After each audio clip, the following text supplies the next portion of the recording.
नमस्कार, मैं एडवोकेट सौरभ कुणाल। स्वागत है आपका हमारे इस यूट्यूब चैनल पे। यहाँ पे हम चर्चा करते हैं बहुत सारे लीगल और फाइनेंशियल इश्यूज को। तो मित्रों, आज हम चर्चा करने वाले हैं भारतीय दंड संहिता की धारा 112 यानी कि इंडियन पैनल कोड का सेक्शन 112।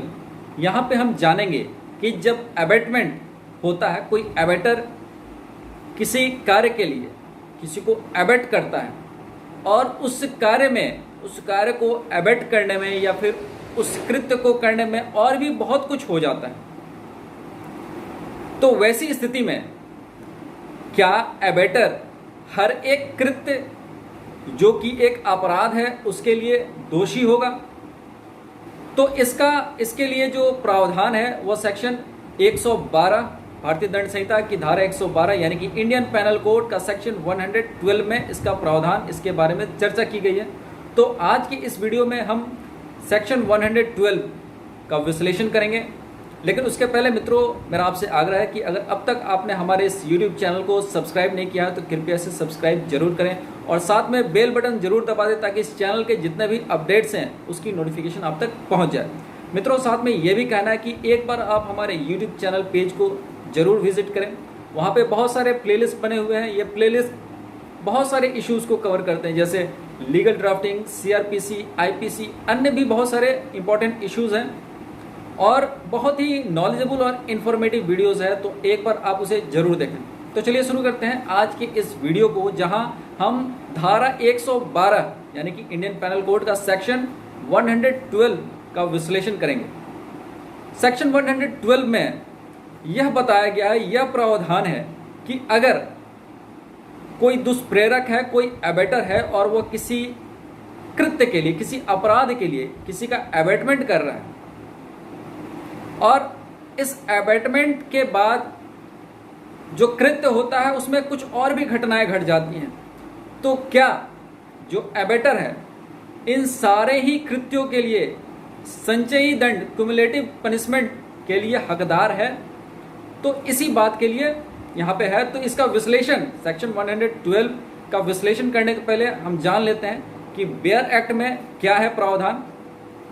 तो बेयर एक्ट कहता है, abettor when liable to cumulative punishment for act abetted and for act done if the act for which the abetter is liable under the last preceding section is committed in addition to the act abated and constitute a distinct offence, the abetter is liable to the punishment for each of the offences।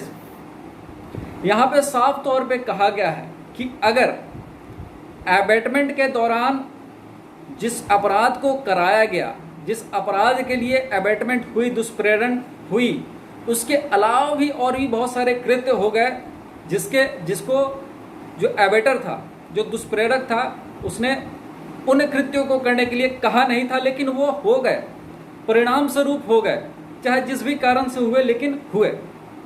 इसको एक उदाहरण से हम समझ लेते हैं। जैसे ए ने बी को धमकी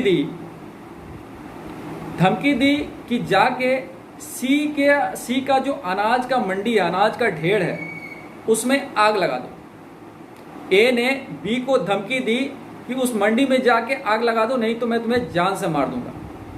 बी को खतरा था क्योंकि ए के पास बंदूक था और उसने धमकी दिया था कि जाके उसमें आग लगाओ, नहीं तो मैं तुम्हें जान से मार दूंगा। अब बी जो है वो डर के सी के मंडी में गया, अनाज का जहाँ ढेर था, और उसने उसमें आग लगा दी। उसने मंडी में आग तो लगाई, लेकिन उसे ये नहीं पता था कि इस अनाज की ढेर के ऊपर मिस्टर सी वहाँ पे सो रहा है और जब आग लगी तो उसमें वह सी की भी मौत हो गई। तो यहाँ जो एबेटर है, जो दुष्प्रेरक है, उसने तो सिर्फ आग लगाने की बात कही थी, लेकिन इसमें 3 घटनाएं हो गई।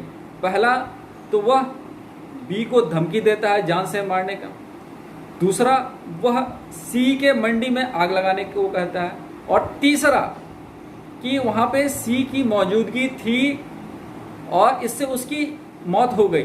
तो इन तीनों ही अपराधों के लिए कुमुलेटिव पनिशमेंट, संचयी दंड जो है वह ए यानी एबेटर को मिलेगा, लेकिन बी को इसमें सुविधा होगी, क्योंकि उसने सिर्फ आग लगाया वो भी डर के, तो वह निर्दोष इसमें साबित होगा।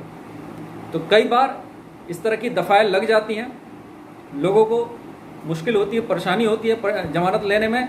तो केस के सारे फैक्ट पे अगर ऊपर दिए गए नंबर पे आप संपर्क करते हैं तो हमारी टीम आपकी मदद करेगी। हमारी टीम यह कैंपेन जो है वह लीगल अवेयरनेस, लीगल एड के तहत कर रही है। तो ये था हमारा वीडियो सेक्शन 112 के ऊपर। आपको ये वीडियो कैसा लगा हमें कमेंट बॉक्स में लिख के ज़रूर बताएं, और अगर वीडियो पसंद आया हो तो एक लाइक कर देना और अपने दोस्तों और मित्रों के बीच में शेयर जरूर करना। तो मिलते हैं फिर एक नए वीडियो के साथ, तब तक के लिए नमस्कार।